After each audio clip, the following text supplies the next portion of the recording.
வணக்கம் மக்களே, நம்ம சேனல்ல தொடர்ந்து ரிவ்யூஸ் தாங்க பார்த்துக்கிட்டு இருக்கோம். அந்த வகையில இப்ப நம்ம எதை பத்தின ரிவ்யூ பார்க்க போறோம் அப்படின்னா, மாய கதையில மார்ச் 15 என்ன நடக்க போகுது அப்படிங்கறத பத்தி தான் இந்த வீடியோல பார்க்க போறோம்.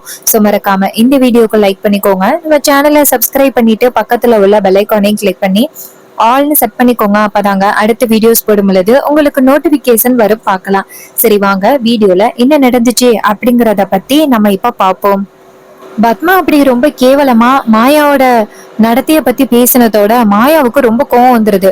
இதனால மாயா என்ன பண்றாங்கன்னா, நேரா பத்மாவை கை ஓங்கி அடிச்சிடுறாங்க. பத்மாவை அடிச்சதோட பத்மா என்ன பண்ணுவாங்க, ரோசம் தாங்க முடியல அவங்களுக்கு. இதுக்கு மேலேயும் இருந்து நான் என்ன பண்ண போறேன் அப்படின்ட்டு பத்மா நேரா அவங்க ரூமுக்கு போயிட்டு கதவை சாத்திட்டு ஒரு புடவைய எடுத்து தப்பான முடிவு எடுக்கிறாங்க. இத பார்த்ததோட நம்ம சிவா, சீனு எல்லாருமே ஓடி போய் எதுக்காக இப்படி பண்றீங்க அப்படின்னு சொல்லி கெஞ்சுறாங்க. அப்ப பத்மா சொல்றாங்க, இல்லடா, நீங்க சந்தோஷமா இருக்கிறதுக்கு நான் தான் தடையா இருக்கிறேன். உங்க லைஃப் நல்லா இருக்கட்டும், நான் இல்லடா, நான் போறேன் அப்படின்னு சொன்னதோட நம்ம சிவா நேரா சீனு கிட்ட, சீனு வாடா கதவை உடைச்சிடலாம் அப்படின்ட்டு சேர்ந்து கதவை உடைக்கிறாங்க. கதவை உடைச்சதோட சீனு நேரா அவங்க அம்மாவோட கையை பிடிச்சி, அம்மா என்னம்மா, என்னை விட்டு போகலாம் அப்படின்னு முடிவு பண்ணிட்டீங்களா? அம்மா இவெல்லாம் ஒரு ஆளு அப்படின்னு ஏமா அப்படி பண்றீங்க?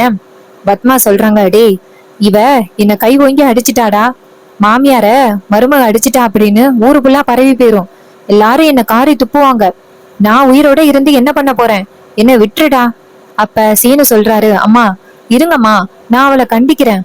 பத்மா சொல்றாங்க, இல்லடா, என்ன விட்டுருடா, ஒண்ணு அவ இந்த வீட்டுல இருக்கணும், இல்ல நான் அந்த வீட்டுல இருக்கணும். இது கேட்டதோட சீனு நேரா அவங்க அம்மாவோட கையை பிடிச்சி, அம்மா இனிமே எந்த பிரச்சனையும் இல்ல, அவளை நான் இந்த வீட்டை விட்டு துரத்துறேன். இனிமே அவளுக்கும் இந்த வீட்டுக்கும் எந்த வித சம்பந்தமும் கிடையாது. இனிமே நீங்க தாமா எனக்கு முக்கியம். அவளை இன்னும் ஒரு வாரத்துல நான் இந்த வீட்டை விட்டு அனுப்புறேன்.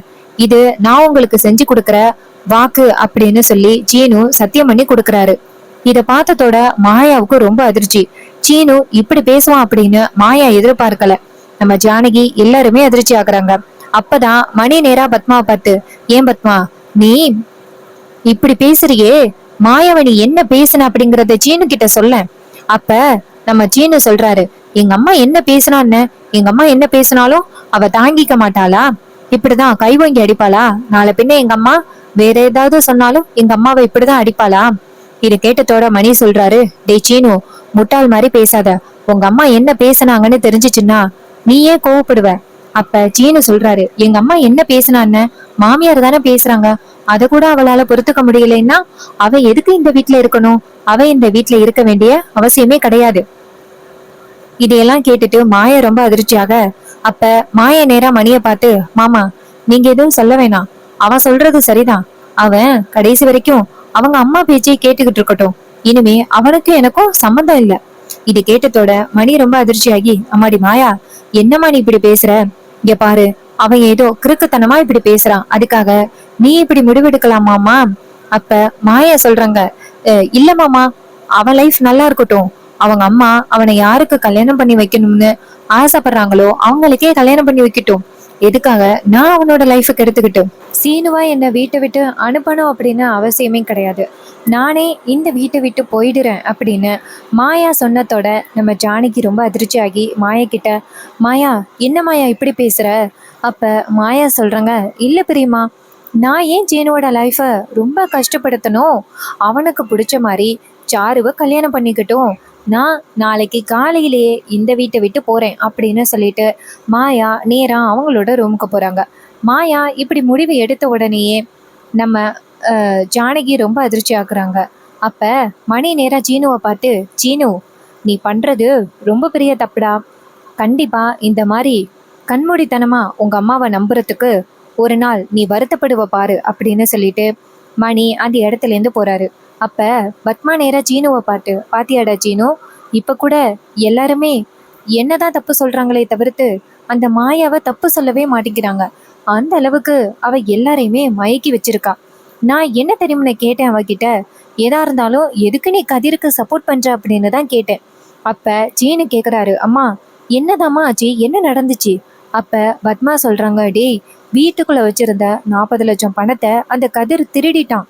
அவன் திருடிட்டான் அப்படின்னு கையும் களவுமா பிடிச்சாச்சு. ஆனா அவன் எடுக்கல அப்படின்னு மாயா வக்காலத்து வாங்கிக்கிட்டு வந்தா. அதுக்கு தான் நான் கேட்டேன், இந்த மாதிரி எதுக்காக நீ கதிருக்கு இவ்வளோ சப்போர்ட் பண்ற? அவன் எவ்வளோ திருடனாலும் நீ சப்போர்ட் பண்ணுவியான்னு தான் கேட்டேன். அதுக்கு போய் என்ன அடிச்சிட்டா? கதிரை நான் அப்படி பேசிட்டேனா? அதுக்கு தான் அவன் என்ன அடிச்சிட்டா. டேய், அவ இப்படியெல்லாம் பண்ணுவா அப்படின்னு எனக்கு ஏற்கனவே தெரியும்டா. இன்னைக்கு நான் இப்படி சொல்லிட்டேன் அப்படின்னு என்ன அடிச்சா. நாளைக்கு ஏதாவது சொன்னான்னா என்னை அடிச்சே கொன்றுவாடா. இங்க பாருடா சீனு, அவன் உனக்கு வேண்டாம் அப்படின்னு அதுக்கு தான்டா நான் இத்தனை நாளும் சொன்னேன். கொஞ்சமாவது கேட்டியா?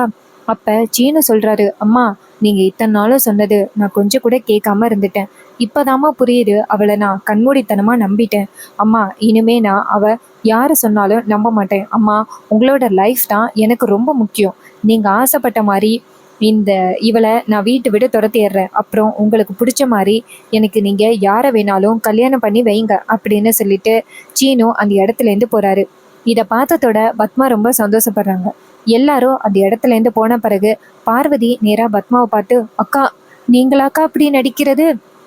அப்ப பத்மா சொல்றாங்க, ஆமாண்டி, அப்புறம் நான் என்ன பண்றது? என் பிள்ளைய என் வழிக்கு கொண்டுட்டு வரணும் அப்படின்னா நான் இதை செஞ்சுதான் ஆகணும். அப்ப பார்வதி சொல்றாங்க, அக்கா இருந்தாலும் ஒரு விஷயத்த நீங்க தப்பா எடுத்துக்காதீங்க. மாயாவ அப்படி நீங்க பேசுனது தப்பு. அப்ப பத்மா பார்வதி கிட்ட, என்னடி நீனும் அவளுக்கு சப்போர்ட் பண்றியா? பார்வதி சொல்றாங்க, இல்லக்கா, இருந்தாலும் அவ நடத்தைய பத்தி பேசினது தப்பு தானே. இந்த விஷயம் மட்டும் சீனுவுக்கு தெரிஞ்சிச்சு அவ்வளோதான். நீங்களே மாயா சீனு சேர்றதுக்கு காரணமாகி இருப்பீங்க. இது கேட்டதோட பத்மா சொல்றாங்க, இனிமே அந்த மாயாவும் சீனுவும் பேசிக்கவே மாட்டாங்க. அதனால நான் நினைச்சதுதான் நடக்கும். இது கேட்டதோட பார்வதி சொல்றாங்க, அக்கா நீங்க ஜகஜால கில்லாடி தான், சரியா பிளான் பண்றீங்க. அப்ப பத்மா சொல்றாங்க, அப்புறம் பிளான் பண்ணாம என்ன பண்ண முடியும்? அப்பதான் சீக்கிரம் இந்த மாயாவை வீட்டை விட்டு துரத்த முடியும். அப்ப பார்வதி சொல்றாங்க, அக்கா நடந்த பிரச்சனையில அந்த 40 லட்சத்தை மறந்துட்டாங்களே அது போதும். அப்ப பத்மா சொல்றாங்க, ஆமாண்டி, இருந்தாலும் அந்த மாயா வேற ஏதாவது முயற்சி பண்றதுக்குள்ள நம்ம அந்த பணத்தை எப்படியாவது கண்டுபிடிக்கணும். அப்ப பார்வதி சொல்றாங்க, அக்கா கண்டுபிடிச்சாலும் அதை எப்படி கொண்டாந்து வைக்க முடியும்? ஏன்னா திருடுனது கதிர் அப்படின்னு சொல்லியாச்சு. இப்ப திடீர்னு வந்துட்டு நம்ம அந்த பணத்தை கொண்டாந்து வச்சா நம்ம மேல சந்தேகம் வரும்ல. அப்ப பத்மா சொல்றாங்க, ஆமாண்டி நீ சொல்றதும் சரிதான். அப்ப அந்த பணம் போனது போனது தானா அப்படின்னு பத்மா கேட்க, அப்ப பார்வதி சொல்றாங்க, ஆமாக்கா, அந்த பணத்தை திருப்பி கொண்டாந்து வச்சாலும் என் புருஷன் என்னைய சும்மா விட மாட்டாரு. அப்ப பத்மா சொல்றாங்க, சரி இருந்தாலும் 40 லட்சம் அது இந்த குடும்பத்தோட பணம். நம்ம கண்டிப்பா அதை கண்டுபிடிச்சுதான் ஆகணும். இதை பத்தி நம்ம அந்த மகாலிங்கத்துக்கிட்ட கேட்டு பார்ப்போம். அவர் பணத்தை கண்டுபிடிச்சிட்டா அந்த பணத்தை கொண்டாந்து வச்சிடலாம்ல. அந்த கதிர் பயந்துகிட்டு திருப்ப பணத்தை கொண்டாந்து வச்சுட்டான்னு சொல்லிடலாம். இது கேட்டதோட பார்வதியும், சரிக்கா, ஆனா ஒண்ணு, இந்த மாதிரியெல்லாம் மறுபடியும் முடிவு எடுக்காதீங்கக்கா. உங்களை பார்த்தாலே எனக்கு ரொம்ப பயமா இருக்கு. அப்ப பத்மா சொல்றாங்க, ஏய், அந்த மாயாவை வீட்டை விட்டு துரத்துறதுக்கு எந்த எல்லைக்கு வேணாலும் போவேன். இதை கேட்டதோட பார்வதியும், சரிக்கா அப்படின்னு சொல்லிட்டு உடம்ப பார்த்துக்கோங்க அப்படின்னு சொல்லிட்டு அந்த இடத்துல இருந்து போறாங்க. அப்புறமா மாயா மாடியில் நின்றுட்டு இருக்காங்க. கதிர் அங்கேருந்து மாயா கிட்ட போறாங்க. அப்ப கதிர் நேரா மாயா கிட்ட, மாயா என்னை மன்னிச்சிரு. மாயா கேக்குறாங்க, ஏன் கதிர், நீ ஏன் மன்னிப்பு கேட்குற? அப்ப கதிர் சொல்றாரு, இல்ல மாயா, நான் உன்கிட்ட ஹெல்ப் கேட்கறதுனால தானே உன்னை எல்லாரும் தப்பா பேசுறாங்க. அப்ப மாயா சொல்றாங்க, இங்க பாரு, கண்டவங்களும் நாக்குல நரம்பு இல்லாம பேசுறதுக்கு நீ எப்படி பொறுப்பாகுவ? அப்ப கதிர் சொல்றாரு, சீனு இப்படி மாறுவான் அப்படின்னு நான் எதிர்பார்க்கவே இல்லை மாயா. உன்னை போய் இப்படி தப்பா பேசுறானே. அப்ப மாயா சொல்றாங்க, இங்க பாரு கதிர், அவன் இப்படி பேசுவான் அப்படின்னு நான் எதிர்பார்த்தது தான். அவங்க அம்மா பேச்சு கேட்டுக்கிட்டு இதெல்லாம் பண்ணிக்கிட்டு இருக்கான். அவன் அம்மா பேச்சை எப்படி கேட்குறானோ அப்படியே கேட்டுக்கிட்டு இருக்கட்டும். நான் வந்துட்டு என்னைக்குமே அதுக்கு நான் தடையா இருக்க மாட்டேன். அவன் அவன் அம்மா பேச்சையே கேட்டுக்கிட்டு இருக்கட்டும். அவனோட 40 லட்சமும் எனக்கு தேவையில்லை, நான் ஊருக்கு கிளம்புறேன் அப்படின்னு சொன்னதோட கதிர் ரொம்ப அதிர்ச்சி ஆகுறாரு. மாயா, இது எல்லாமே நீ எதுக்காக பண்ணிக்கிட்டு இருக்க அப்படிங்கிறது எங்க எல்லாருக்குமே தெரியும். நீ எல்லாம் தியாகம் பண்ண வேண்டிய அவசியமே கிடையாது. நீ என்ன பண்றன்னா, நேரா அந்த சீனு கிட்ட உண்மை எல்லாத்தையும் சொல்லு, அப்புறமாவது உன்னை புரிஞ்சுப்பானே. அப்ப மாயா சொல்றாங்க, ஏன் கதிர், அதை நான் சொல்லிதான் அவன் புரிஞ்சுக்கணும் அப்படின்னு ஒன்றும் அவசியம் கிடையாதே. இப்போ கூட அவனுக்கு தோணலையா நான் எல்லாமே இந்த குடும்பத்துக்காக தான் பண்ணுவேன் அப்படின்னு? அவனுக்கு தோணலையா? நீ ஏன் சொல்லு சீனு, சீனு ஏன் என்னை புரிஞ்சுக்க மாட்டேங்கிறான்னு நீ ஏன் சொல்லு. அப்ப அவன் என்னை உண்மையா காதலிக்கல அப்படின்னு தான் அர்த்தம். ஒருவேளை அவன் என்னை உண்மையா காதலிச்சிருந்தா கண்டிப்பா நான் அந்த குடும்பத்துக்காக தான் இதெல்லாம் பண்ணிக்கிட்டு இருக்கேன் அப்படிங்கிறத அவன் புரிஞ்சுட்டு இருந்திருப்பான். ஆனா அவன் புரிஞ்சுக்கல அப்படின்னா இது எல்லாத்துக்கும் என்ன காரணம்? அவன் என்னை காதலிக்கல, அதான் உண்மை. இதை கேட்டதோட அப்ப நம்ம ஜானகி அந்த இடத்துக்கு வராங்க. ஜானகி வந்துட்டு நேரா மாயா கிட்ட, இங்க பாரு மாயா, ஏதோ நடந்தது நடந்து போச்சு, சொல்றது கேளு மாயா அப்படின்னு. மாயா சொல்றாங்க, இங்க பாருங்க பெரியம்மா, சீனு வந்துட்டு என்னை பத்தி புரிஞ்சுக்கலாம்ல, அதை விட்டுட்டு சீனு அவங்க அம்மா பேச்சை கேட்டுக்கிட்டு இதெல்லாம் பண்ணிக்கிட்டு இருக்கான் அப்படின்னா நீங்களே யோசனை பண்ணி பாருங்க. அவன் தானே பெரியம்மா என் பின்னாடியே தெரிஞ்சான் நான் தான் வேணும் அப்படின்னு. அப்ப நான் நல்லவளா தெரிஞ்சேன், ஆனா இப்ப நான் அவனுக்கு நல்லவளா தெரியல. வேணா பெரியம்மா, அவனுக்கு யாரு கூட இருக்கணும்னு தோணுதோ அப்படியே இருக்கட்டும். அவங்க அம்மா பேச்சை கேட்டா அவங்க அம்மா பேச்சையே கேட்டுக்கட்டும். ஒண்ணு நான் இருக்கணும், இல்லைன்னா அவங்க அம்மா இருக்கணும். இந்த அளவுக்கு என்ன கேவலமா பேசிட்டாங்க. இதுக்கு மேலயும் நான் அவங்களுக்கு மரியாதை கொடுக்கணும் அப்படின்னு என்கிட்ட எதிர்பார்க்காதீங்க பெரியம்மா. இனிமே சீனுவோட முடிவுதான். நாளைக்கு காலையில நான் இந்த வீட்டை விட்டு கிளம்ப போறேன். அப்ப சீனு நான் இருக்கணும்னு நினைச்சா வந்து என்ன தடுக்கட்டும், இல்லைன்னா நான் போகட்டும் அப்படின்னு நினைச்சா இருக்கட்டும்.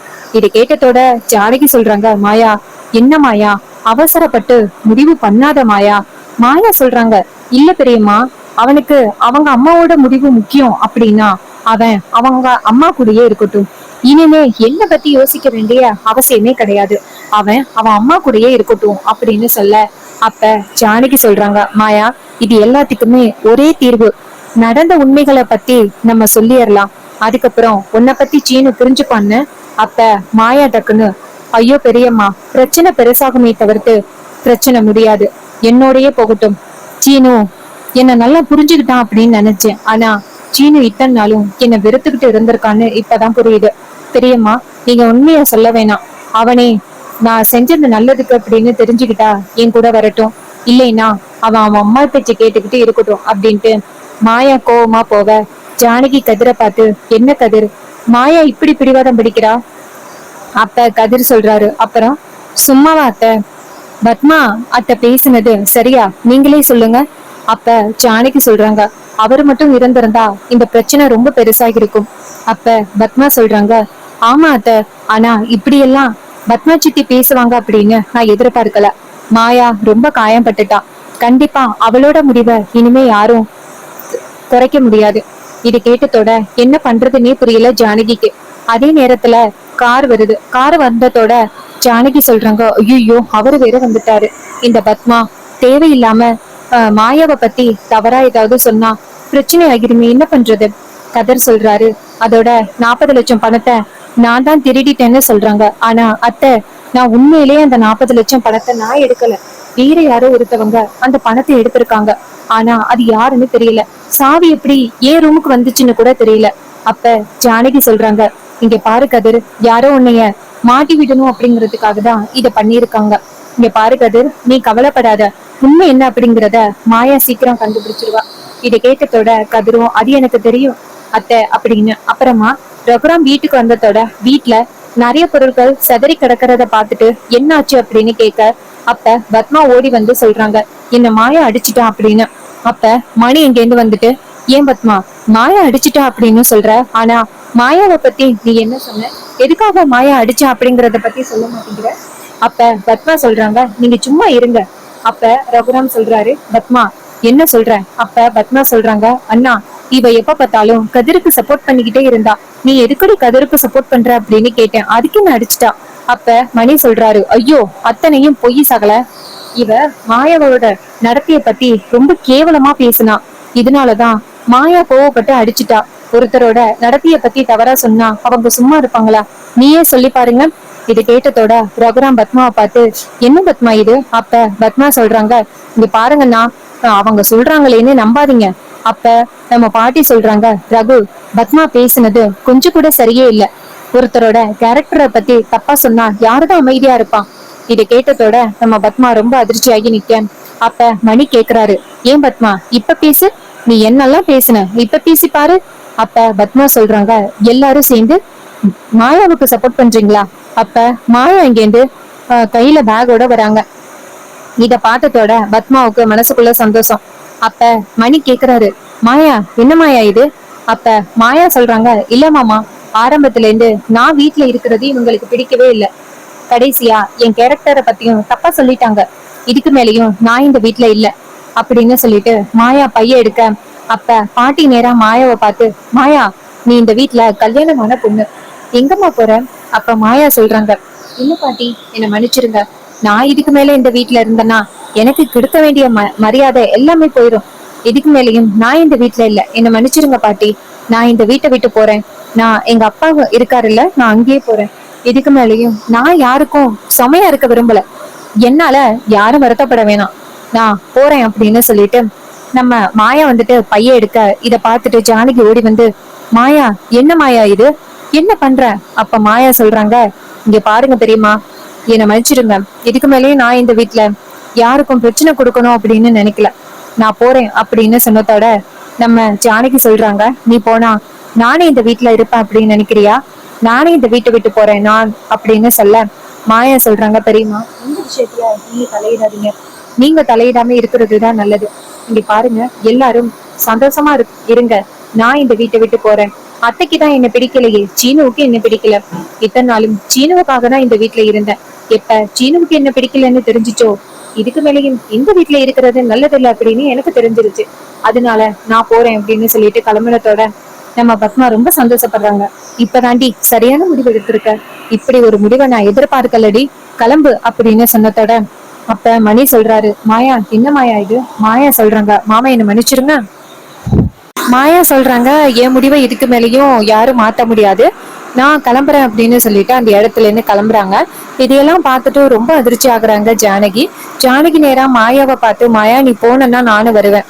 மாயா சொல்றாங்க, பெரியம்மா இந்த விஷயத்துல நீங்க தலையிடாதீங்க அப்படின்னு சொன்னதோட ஜானகி ஷாக் ஆகுறாங்க. அப்பதானா ஓடி வந்து மாயாவை நிறுத்துறாங்க. மாயா போகாத மாயா, ஆனா மாயா சொல்றாங்க, இல்ல நான் கிளம்புறேன் அப்படின்னு சொல்லிட்டு கிளம்புறாங்க. அப்ப சீனு நேரா மாயாவை பார்த்து, இந்த வீட்டை விட்டு போனா தாலியையும் கைட்டி கொடுத்துட்டு போ. இதை கேட்டதோட மாயாவுக்கு ஷாக்கு. அப்ப நம்ம மணி சொல்றாரு, சீனு இருந்தாலும் நீ ரொம்ப கொடுமைப்படுத்துறடா. அப்ப சீனு சொல்றாரு, அம்மாவை அடிச்சுட்டா அதை யாரும் கேட்க மாட்டீங்க, ஆனா நான் கொடுமைப்படுத்துறேன் அப்படின்னு சொல்றீங்களா? அப்ப ரகுராம் சீனுவை பார்த்து, சீனு என்ன இது, இங்க பாரு, அவளை பேசுனது தப்பு. அப்ப சீனு கேக்குறாரு, என்ன மாமா நீங்களும் சேர்ந்து மாயாவுக்கு சப்போர்ட் பண்றீங்க? அப்ப ரகுராம் சொல்றாரு, ஒரு பொண்ணோட நடத்தைய பத்தி பேசுறது எந்த அளவுக்கு தப்பு அப்படின்னு பத்மா புரிஞ்சுக்கணும். இப்படி பேசுனா இந்த மாதிரிதான் தண்டனை கிடைக்கும். இது கேட்டதோட சீனு ஷாக் ஆகுறாரு. அதே நேரத்துல நம்ம மாயா நேரா சீனுவை பார்த்து, இங்க பாரு சீனு, இனிமே நான் உன் லைஃப்ல இல்ல, நான் வீட்டை விட்டு போறேன் அப்படின்னு சொல்லிட்டு மாயா அவங்களோட பொட்டிப்பெடிக்கையெல்லாம் தூக்கிட்டு கிளம்புறாங்க. இதையெல்லாம் பார்த்துட்டு நம்ம சீனுக்கு ஒரு பக்கம் மனசு வருத்தப்படுது, மாயா வீட்டை விட்டு போறாங்க அப்படின்னு. ஸோ இதே மாதிரி இனிமே அப்டேட்ஸ் நம்ம சேனல்ல நீங்க தொடர்ந்து பார்க்கணும் அப்படின்னா மறக்காம நம்ம சேனலை சப்ஸ்கிரைப் பண்ணிக்கோங்க. பக்கத்துல உள்ள பெல் ஐக்கானையும் கிளிக் பண்ணி ஆல்ரெடி செட் பண்ணிக்கோங்க. அப்பதாங்க அடுத்தடுத்து வீடியோஸ் போடும் பொழுது உங்களுக்கு நோட்டிபிகேஷன் வரும், பார்க்கலாம். தேங்க்யூ ஃபார் வாட்சிங்.